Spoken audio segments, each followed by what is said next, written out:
Acabamos por lo pronto con la mesa de coyuntura con mi querido Claudio Flores. ¿Cómo estás, ¿Cómo Claudio? estás, Mario? Un placer estar aquí en domingo en la mesa dominical. ¿Ya listo para la Navidad? Ya estamos listos, ya subimos 2 kilos, nos faltan otros 5, ahí la llevamos. Ya están esas, muy bien. Rafael Cardona, ¿cómo estás? ¿Qué tal? Mucho gusto en saludarlos a ustedes y al público y ya. Suenan campanitas. Suelten campanitas, ya de Huele vacaciones, Huele a Romero. Huele a Romero y de vacaciones ya mucha gente, afortunadamente ya terminó esta semana la educación primaria, secundaria, ya las universidades ya andaban fuera.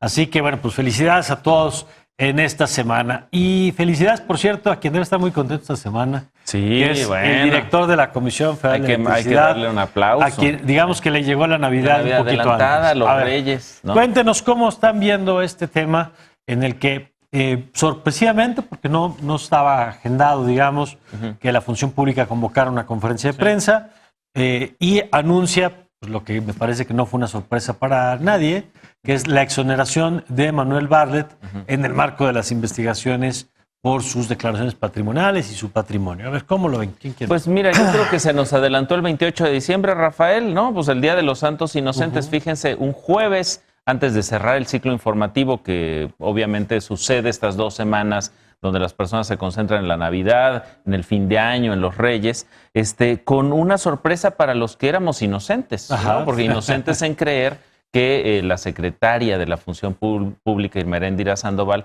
pues iba a hacer su trabajo, ¿no? A mí me parece que es terrible. Pero es que eso fue lo que hizo. ¿Sí?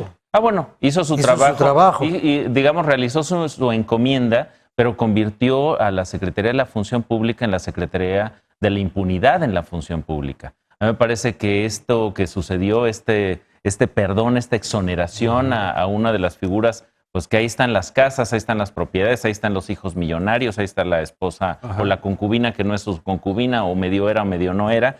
Parece que acaba con 3 narrativas, Mario, Rafael, que son importantes. Acaba con la narrativa de honestidad valiente, acaba con la narrativa de lucha contra la corrupción y acaba con la narrativa de que no son iguales. Me parece que es terrible lo que vimos, porque al menos una sanción administrativa, al menos simular que había algún tipo de castigo por no declarar como parte de sus bienes todas las propiedades que tiene. Había ahí 3 temas, ¿no? Uno es este que apunta Claudio, el de la declaración, es decir, si declaras o no los bienes de tu pareja o de tu familia. 2, el tema de cómo se adquirieron los bienes. Exacto. Y 3, si hubiera un conflicto de interés en alguna de las empresas vinculadas con a su mujer, ¿no? Así es. Pero mira, más allá del caso de Manuel Bartlett, que es a todas luces indefendible, yo creo que esto proviene... A ver, perdón, nada más, ¿por qué indefendible? Mira, es indefendible porque Manuel Bartlett tiene un pasado que agrede a los orígenes políticos y la tendencia ideológica de este gobierno. Por el 88 y la caída del sistema. Este gobierno no puede o no debería tener en sus filas a una persona que comprobadamente creó, permitió, alentó o simplemente disfrazó un fraude electoral. Entonces, siendo este un gobierno que proviene de la denuncia de otro fraude, no tendría por qué defender a un hombre que ahora, además de un pasado sumamente turbio, se convierte en el ejemplo de lo que no se debe hacer. ¿Qué es lo que no se debe hacer? Simular una conducta. Presentar una declaración, sí, pero presentarla mañosamente incompleta. Por eso yo digo que es indefendible.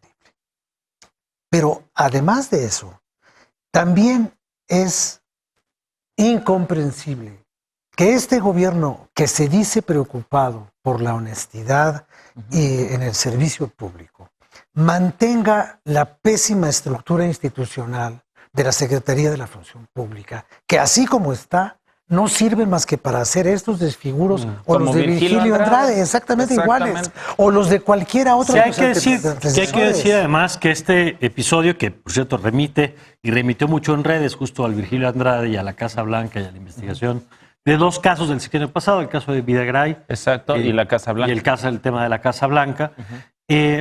Digamos, sí quedó en duda de origen, porque había exoneraciones previas, digamos, del presidente de la República, en algún momento de la propia secretaria y del esposo de la secretaria de la Función Pública, que no sería relevante que fuera su esposo, salvo porque es una figura pública y porque entrevista, ¿te acuerdas? En su programa en la UNAM, si no me equivoco, en el proceso ya, digamos, de la investigación al propio funcionario, con lo cual, pues me parece que genera un ruido innecesario en, a ver, ¿por qué si la esposa lo está investigando, el esposo lo tiene de invitado destacando los logros de la Cuarta Transformación?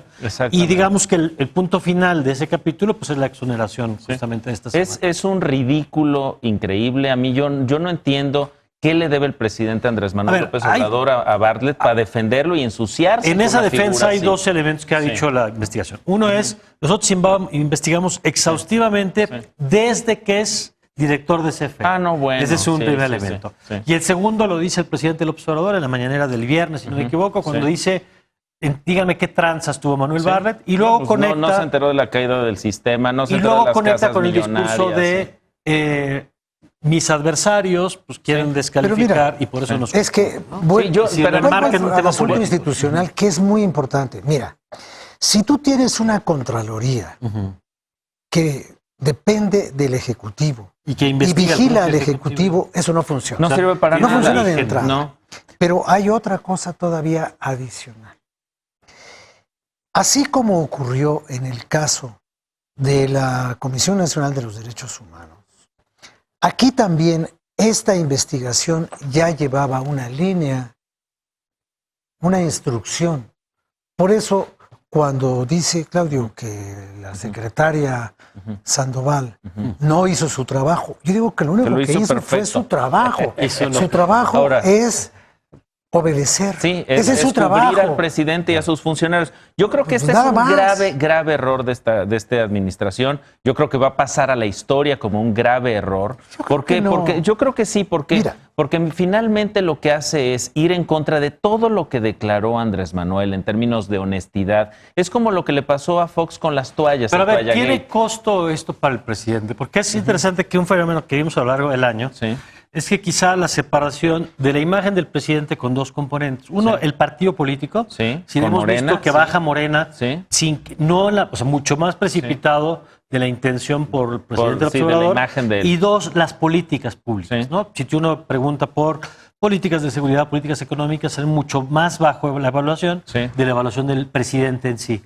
Y en esa lógica te pregunto, ¿esto genera costos para el presidente de la República o termina siendo un problema de imagen de Manuel Bartlett que todos ya traía y que no pierde ya está hundido en el lodo, de ahí no va a salir? A mí me parece que, ¿por qué no le está afectando este y otros casos o otros escándalos o situaciones negativas a Andrés Manuel? Porque no tiene oposición, porque enfrente no tiene nadie. Lo he dicho varias veces, Andrés Manuel no tiene un Andrés Manuel. Entonces no tiene nadie que le esté señalando, que tenga una potencia de voz, en términos de una voz no tan racional, más emocional, una voz contundente con credibilidad. ¿Quiénes tiene enfrente Andrés Manuel?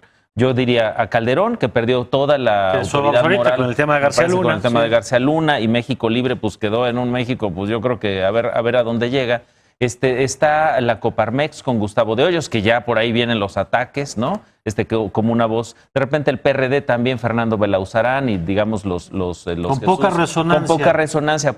No hay potencia enfrente de Andrés Manuel comunicacional, no hay una narrativa común, no hay una agenda común para enfrentar a Andrés Manuel, y entonces parece que Andrés Manuel, pues básicamente nada le hace daño. Ya, Rafael. No, yo estoy totalmente de acuerdo con que hay una carencia absoluta de voces opositoras.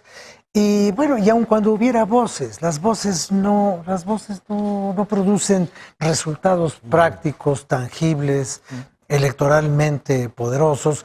Cuando tienes un gobierno volcado a lo que yo he llamado siempre la compra anticipada del voto a través de los programas sociales, que terminan siendo programas electorales. Pero fíjate. Entonces, en esas condiciones, bueno, ¿qué le va a pasar a la Secretaría de la Contraloría o de la Función Pública? De la impunidad. Nada, nunca ha servido para nada. Para nada, ni servirá. Es un elefante. ¿Y tú crees que por lo tanto no hay costos? De que iba a cambiar. O sea, hay costos en la gente que ya lo sabía.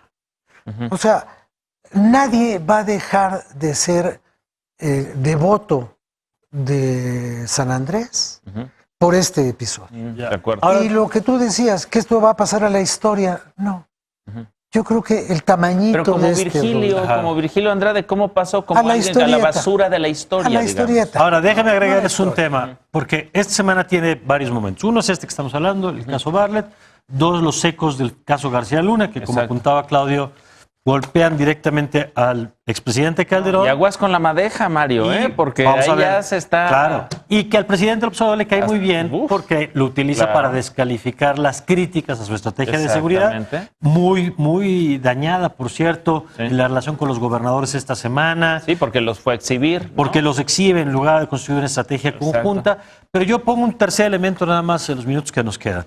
El regreso esta semana del Bester Gordillo, que ahorita que hablabas de México Libre, que no vamos a ver ya a principios del próximo año si alcanzó el registro o no, pero quien sí va a alcanzar el registro es Redes Sociales Progresistas.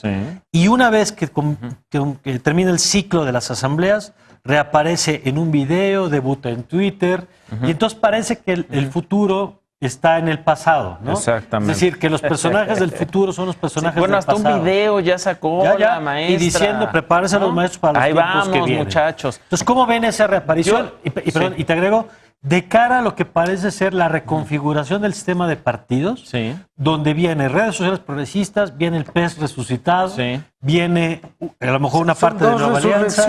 Dos partidos resucitados. Entonces, ¿cómo ven eso? Porque hemos hablado de que no hay oposición, pero sí vienen los nuevos, que son los mismos de antes. Los mismos viejos. Yo por eso creo que, de nuevo, el regreso del Bester, ¿no? La impunidad de Manuel Bartlett, etcétera. Lo que pasa este es el México del no pasa nada. El México de la impunidad, el México donde no hay castigo. Por eso yo siempre he dicho este asunto de que, ¿por qué las y los mexicanos no creemos en la justicia? Porque al rato va a estar Javier Duarte y la esposa paseándose por México a sus anchas. Ahí está el expresidente Peña, pues divirtiéndose con su affair, su nuevo amor. O sea, que ya no es tan nuevo, ¿no? Ya tiene como 2 años. Bueno, pues ya tiene como 2 años.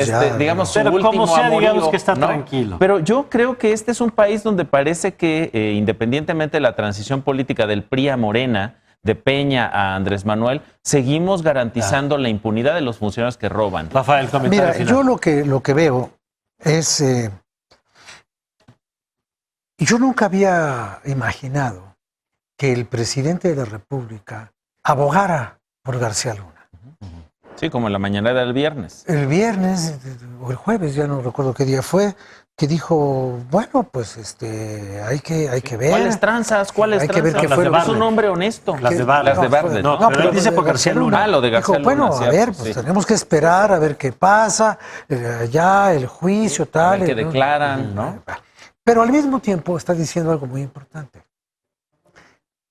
Si él habla, reduce la dimensión de su condena. Entonces va a hablar. El problema es hasta dónde va a hablar.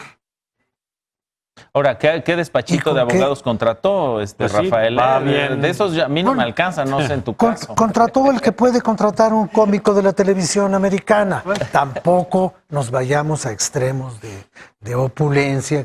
Ajá.